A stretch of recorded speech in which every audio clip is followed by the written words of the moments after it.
19h45, c'est parti pour la principale édition. Dans l'actualité ce soir, lutte contre l'extrémisme violent.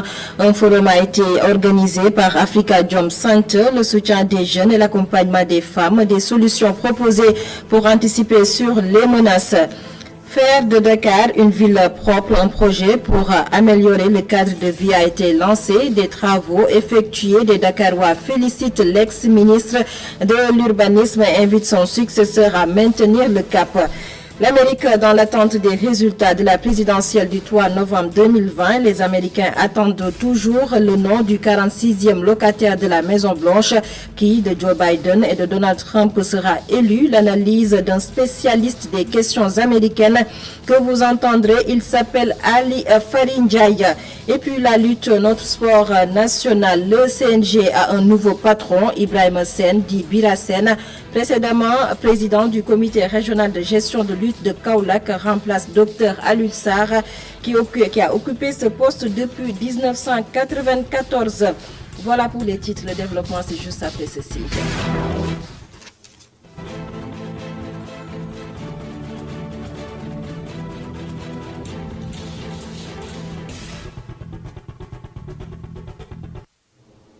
Un forum sur la revue sécuritaire État de droit et extrémisme violent au Sénégal s'est tenu ce matin. La sensibilisation et la formation des jeunes et des femmes, une solution selon l'ancienne présidente du Conseil économique, social et environnemental, Aminata Touré, a participé à la rencontre organisée ce matin par Africa Jom Center. C'était en présence de Mme Abdou Gueye Kassé. L'extrémisme violent est une menace pour les jeunes qui représentent 70% de la population africaine, prévient Aminata Touré. Elle soutient qu'ils doivent être formés et accompagnés pour prévenir la tentation. Il faut d'abord lutter contre la paupérisation extrême de notre jeunesse, lui donner un espoir. Et l'espoir, ça ne peut pas être se jeter en mer, parce qu'il faut être sacrément courageux pour prendre une pirogue et prendre le large. Donc ces jeunes hommes et jeunes femmes, s'il y a des femmes courageuses, doivent trouver leur présent et leur avenir ici, au Sénégal, dans le Sahel, et construire le pays. La présidente sortante du Conseil économique, social et environnemental prône également l'autonomisation des femmes pour freiner la poussée de l'extrémisme violent. Les femmes, il est important également qu'on fasse la promotion de l'éducation des femmes, parce qu'on retrouve des femmes dans les milieux extrémistes, elles sont là. Il faut au même titre que les jeunes, qu'on leur donne les moyens de vivre dans la dignité et de manière indépendante. Ali Yuntine partage et développe la réflexion de l'ancienne première ministre. Le fondateur du think tank Africa Jom Center indique que le seul rempart contre le djihadisme et l'extrémisme réside dans le dialogue. Faut-il dialoguer ou non avec les djihadistes? Si on va, par exemple, au Mali, ils ont eu leur dialogue national, comme on dit, inclusif, qui demande de dialoguer, mais avec les djihadistes maliens. Récemment, on a eu des sons de cloche, on dit, il ne faut pas dialoguer avec les djihadistes. Mais quand le secrétaire général des Nations Unies lui-même dit qu'il faut engager le dialogue, mais quand on en arrive là, qu'est-ce qui s'est passé pour qu'on en arrive là? C'est que nous avons un rapport de force aujourd'hui qui commence à inquiéter les gens. L'extrémisme violent fait des ravages dans certains pays ouest-africains que sont le Mali, le Burkina Faso et le Niger. Ces derniers temps, une accalmie est notée. Pour la consolider, bon nombre d'acteurs qui ont pris part à cette revue sécuritaire pensent qu'il faut privilégier le dialogue avec les groupes djihadistes. Mme Abdou Gueye Kassé, ma baccalauréat technique de l'année 2019-2020, 17 filles admises avec la mention ont été récompensées par le ministère de l'Emploi, de la formation professionnelle et de l'apprentissage. Le ministre tutelle, Dame Diop, que nous écoutons au micro de Babacar Seck. Ces jeunes filles se sont distinguées cette année par leurs brillants résultats. Toutes ces filles ici présentes ont eu au moins la mention assez bien au bac technique. Il nous a semblé important de s'arrêter un moment, de magnifier ce travail pour qui connaît jusqu'ici l'importance de l'enseignement technique et de la formation professionnelle qui jadis était presque réservée aux hommes. Nous avons voulu montrer aux autres jeunes filles du Sénégal qu'il est possible de faire une formation technique, de faire une formation professionnelle et d'être brillant à l'instar des hommes et que les formations techniques, particulièrement les formations techniques industrielles, ne sont pas exclusivement réservées aux hommes.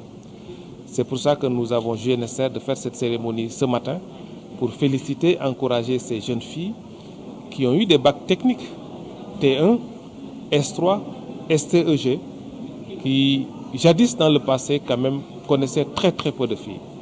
Si nous en avons 17 qui ont eu au moins la mention assez bien et certaines qui ont eu la mention bien, on doit se réjouir de ces résultats-là, féliciter les enseignants qui les ont encadrés, féliciter aussi les parents qui les ont aussi accompagnés dans cet exercice. Matérialiser le concept Ubitei Djangitei, la COSYDEP en fait un sacerdoce. Elle compte organiser des panels dans différentes inspections d'éducation et de formation à Rufisque commune, par exemple.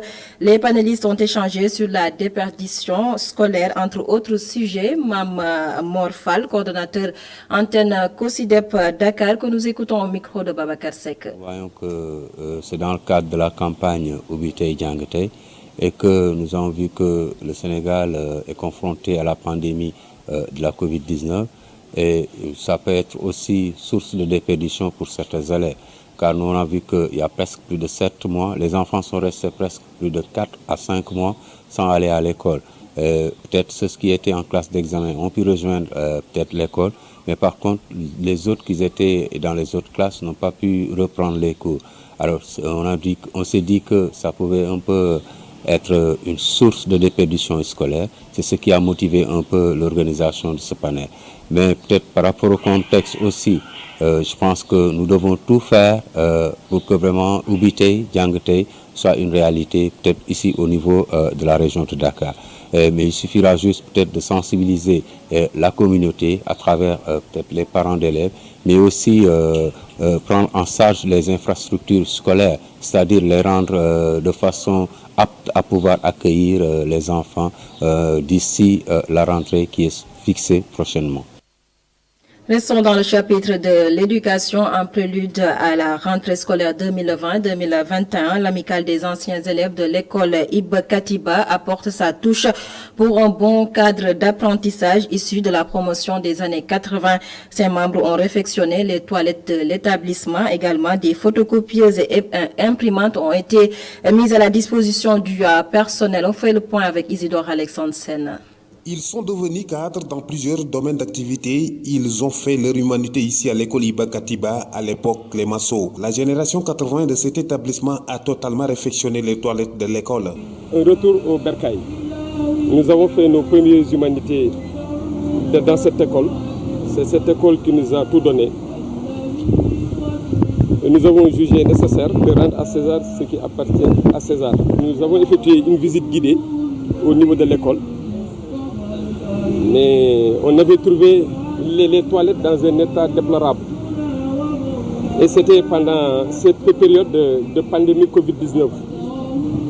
Et en concertation, on a jugé nécessaire de réhabiliter totalement les toilettes de l'école. À quelques jours de l'ouverture des classes, l'administration de l'école Iba Katiba ne pouvait attendre mieux. Un réel plaisir de les recevoir parce qu'ils viennent de nous réfectionner nos toilettes à hauteur de 3 millions de francs CFA. En plus de ça, ils nous ont aussi octroyé une photocopieuse pour nos exercices, pour nos élèves et pour l'administration. Ça pourrait avoir un impact très positif sur les intrants de l'apprentissage. La génération 80, par la voix de son président d'amicale, est en train de mûrir d'autres actions en faveur de l'école. Les enfants ont l'obligation de maîtriser l'outil informatique. Voilà, je parle sous le contrôle d'un ingénieur en informatique ici, donc, qui est un camarade de l'école. Donc si on ne peut pas faire les travaux, on va faire appel aux autres générations. L'école Iba Katiba donne sur l'avenue Léopold Sédar Senghor. L'administration de l'établissement est aussi préoccupée par la circulation des véhicules sur cette avenue. Elle demande à la mairie de penser à la sécurité. Isidore Alexandre Sen, rappelez que ce 5 novembre, le corps enseignant a repris le chemin de l'école et pour les élèves, la rentrée est prévue le 12 novembre 2020. Et nous parlons de tout à fait autre chose, signature de convention entre l'agence sénégalaise de promotion touristique ASPT et la commune de Gorée et le syndicat des initiatives. C'est pour relancer l'économie post-Covid-19. Ils veulent également créer une synergie d'action pour revaloriser l'île de Gorée. Nous écoutons à ce propos Pape Mao Diouf, il est le directeur général de l'ASPT. Il s'exprime au micro de Seydina Mbaya. Les syndicats d'initiative sont composés de tous les acteurs. Il y a les hôteliers, les agences, mais il y a aussi les guides, les éco-guides, les guides piroguiers dans certaines zones.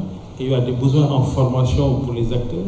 Il y a des besoins en forme de renforcement de capacité pour certains acteurs, d'amélioration du produit ou de développement même de produits touristiques pour certains sites. Par exemple, comme le disait M. le maire, on peut les accompagner sur la consolidation d'un circuit touristique classique maîtrisé avec les techniciens de l'ASPT pour qu'on ait un produit sur toute la chaîne qui soit bien pensé à la fois pour le bénéficiaire de tourisme mais aussi pour la stratégie de promotion touristique du Sénégal. Nous avons au Sénégal un potentiel qu'il faut améliorer. Il a été effectivement constaté que 25% des parts de marché c'est du tourisme local. On veut aller plus loin et nous pouvons aller plus loin parce que le potentiel est là. On peut agir sur plusieurs leviers et le secteur privé a déjà exprimé les bonnes voies qui vont permettre de le faire, et notamment en agissant sur la structure du prix, autour de l'eau, de l'électricité, mais également en faisant la promotion autour des diverses communautés, c'est-à-dire la communauté de l'entreprise, la communauté de l'éducation nationale, etc. Nous travaillons avec les acteurs pour faire en sorte que les Sénégalais, dans les entreprises privées comme publiques, aient le réflexe d'abord de consommer un certain type notamment sur le maïs, sur les meetings, les incentives et consorts, le tourisme national. Justement, coronavirus, situation du jour, 18 nouvelles contaminations sur 740 tests réalisés. Sur les 18 cas, les 8 sont des cas communautaires, 4 cas graves, 28 patients déclarés guéris. Aucun décès enregistré ce jour. Le bulletin santé du jeudi 5 novembre 2020, lu par le docteur Elhadj Mamadou Ndiaye. Et puis, dans le but d'améliorer le cadre de vie au Sénégal, à Dakar, des projets ont été réalisés, des ronds-points embellis, des places désengorgées, des Dakarois saluent le travail effectué par l'ex-ministre de l'Urbanisme Abdou Karim Fofana. Cependant, il invite son successeur à maintenir le cap. Reportage Mohamed Rassoul Khan. Le Sénégal dispose d'un nouveau gouvernement dans lequel le département de l'urbanisme, de logement et de l'hygiène publique a changé de titulaire. Abdoulaye Seydou Sow a remplacé Abdou Karim Fofana. Ce dernier, de l'avis de certains Sénégalais, a réalisé de bonnes actions en matière de gestion du cadre de vie. Vraiment, il a bien travaillé. On a vu qu'il a beaucoup changé le cadre de vie. Il a fait des bons gazons. On a vu beaucoup de travail qu'il a fait. Le jeune Fofana, là, vraiment, il a bien travaillé. Pour nous, Abdou Karim Fofana faisait du bon travail. Il a été remplacé par un autre et nous ne savons pas toujours les projets de ce dernier en matière du cadre de vie. Mais nous attendons pour voir. Les opérations de désencombrement de l'espace public et d'aménagement du cadre de vie doivent être poursuivis. Il a bien travaillé toutes les places publiques, mais il y a pas suivi. Il y a tellement de saletés, il y a des gens qui savent qu'ils viennent rester ici, qui ne sont pas des gens qui sont normaux. Bon, il faut qu'ils voient comment il va faire sur ça. Je voulais quand il travaille comme ça, des milliards, il investit des millions dans un endroit public. Il doit avoir suivi, il doit avoir des gardiens qui vont venir garder, il doit avoir les gens qui vont balayer. Regarde, vous-même vous êtes là, vous avez constaté, il y a tellement de saleté partout, il y a des sachets, il y a des trucs de bière, il y a tout ça là, c'est pas bien quand même. Voilà, il a bien fait, mais il faut vraiment rester à garder et surveiller. Il y a des gens ici, il faut qu'ils payent, les gens viennent surveiller ça. Ce qui vient d'arriver, il faut qu'il fasse comme le petit a fait. Parce que le petit là, vraiment, il a bien travaillé. Moi, vraiment. Nos interlocuteurs en appellent au nouveau ministre Abdoulaye Seydou Sow pour assurer la continuité des opérations de salubrité publique.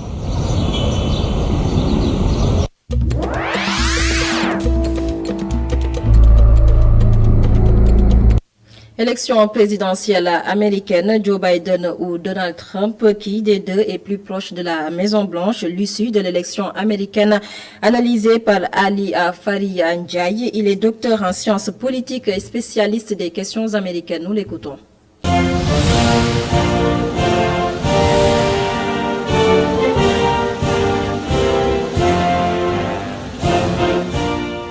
En fait, l'issue de l'élection américaine d'hier ou d'avant-hier semble se jouer maintenant sur 5 États. Sur ces 5 États, le total du décompte des grands électeurs, Joe Biden est à 253 alors que Trump est à 213. Maintenant, c'est l'Arizona qui est un État qui a toujours voté républicain, qui sent où Joe Biden être en avance aujourd'hui de quelques 80 000 voix justes. Donc vous voyez que c'est serré. Et sur la base, 86% des votes ont été comptés et Joe Biden devance le président Trump de 80 000 voix. Si cette tendance-là continue, l'Arizona risque de basculer dans le cadre démocrate, ce qui n'a jamais eu lieu depuis 1992. Ce qui va donner à Joe Biden déjà, avec les 11 électeurs, ça va donner 264 voix. Maintenant, il lui reste uniquement de gagner les 6 grands électeurs de l'Arizona.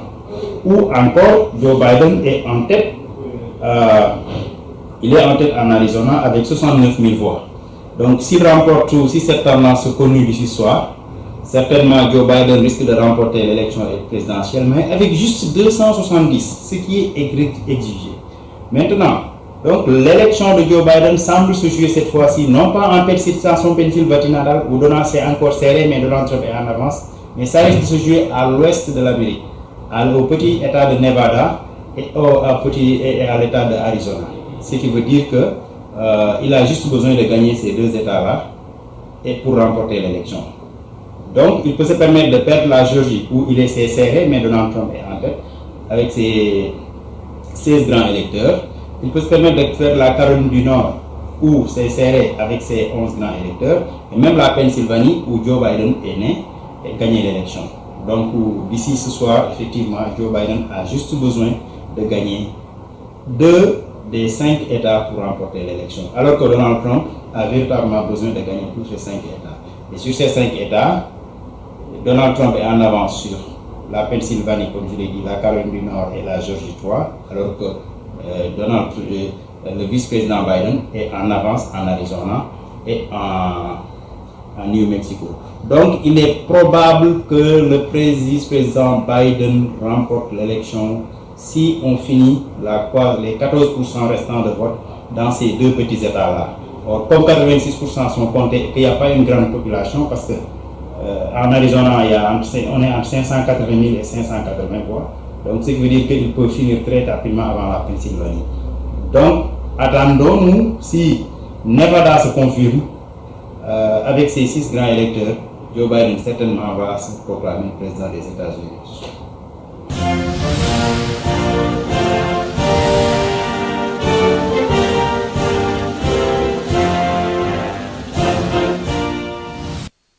Présidentielle américaine, toujours, la démocratie américaine doit être un modèle pour le Sénégal. De l'avis de Sarah Ndiaye, conseil en organisation, il s'est confié à Baba Ndiaye.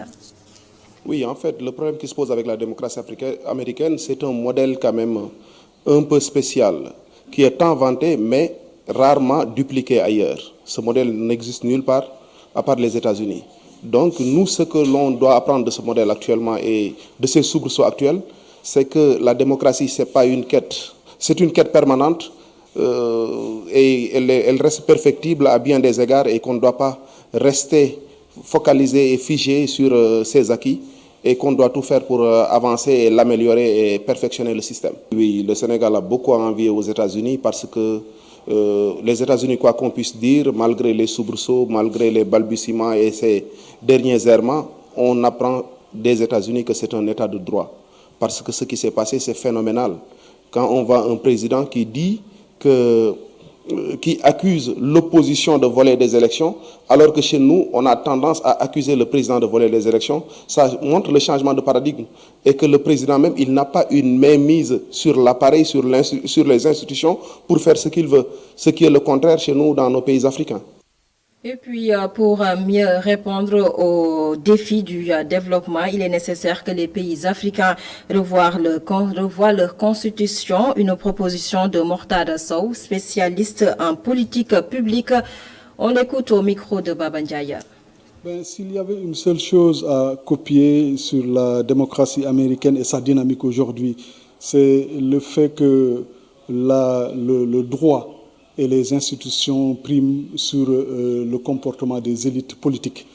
Et contrairement à ce qu'on pourrait observer dans d'autres sphères au niveau d'ailleurs de la sous-région, on se rend compte que pour une fois, ce n'est pas tant les opposants qui crient à la fraude, mais ceux-mêmes qui ont la responsabilité d'organiser les élections.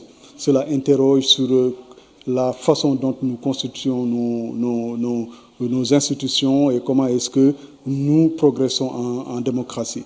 Il y a évidemment à apprendre sur les dynamiques nouvelles, puisque désormais il faudra repenser, de mon point de vue, la démocratie au regard de nos défis de développement et ne plus être dans des logiques de copier-coller, ne plus être dans des logiques de mimétisme et d'appropriation pour enclencher des dynamiques de réinvention, donc de récréation de la démocratie dans nos pays. Mais la démocratie, ce n'est pas que les questions d'élection. L'élection est un processus important dans les processus démocratiques, mais ce n'est pas l'essentiel. Pour moi, évidemment, mettre en place et consolider des états de droit, mettre en place des systèmes de gouvernance publique qui soient respectueux des libertés publiques, de l'égalité d'accès aux services publics, respectueux de la rationalité de l'action publique. Pour moi, ce sont là les enjeux démocratiques.